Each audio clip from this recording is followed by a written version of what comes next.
Actually po, 3 balik na kami dito eh. Pinahirapan nyo ang tao, bakit ganun? Ang tagal ko na sa Grab.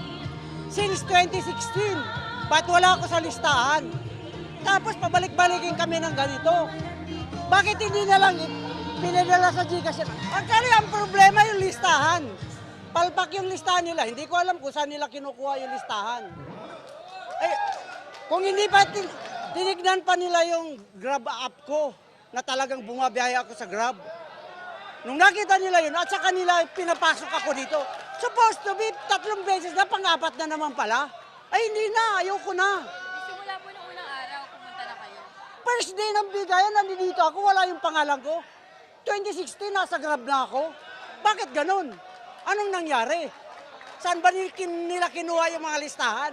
Baka kinuha lang kung saan-saan. Dapat, ang pinakang the best doon, yung Grab app nila, yun na yun mismo. Kung anong app na bumabiyay yung tao, doon na mismo itatap up yung pera. Napakadali. Or Gcash. May Gcash naman kami. Meron kaming application ng Grab. Bakit hindi nila pwedeng itap up doon? Mapapakinabahan nga namin na hindi na kami pipila sa ganito. Na para kami nagmamakawa. Ano yun? Pero gaano kalaking bagay, sir, yung may matatanggap nyo ng 5,000 pesos? Supposed to be, malaking bagay yun kaysa wala. Di ba? Pero kung tinanggal nila yung excise tax at saka value-added tax, mas better. Bakit? Okay po. Bakit? Makikinabang hindi lang kami, pati yung mga nagkakarga ng kargamento na pagkain natin. Kaya ang balwal ng pagkain natin eh. Bakit? Ha? Sa tax. Dahil sa gas.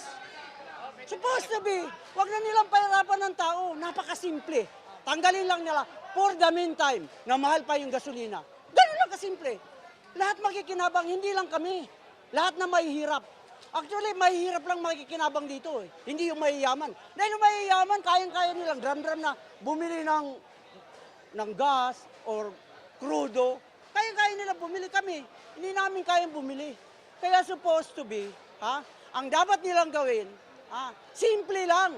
Tanggalin muna nila yung excise tax, value-added tax, tapos ang usapan. Thank you, sir. Oh, Thank di ba? you po. Thank you po. Napakasimple.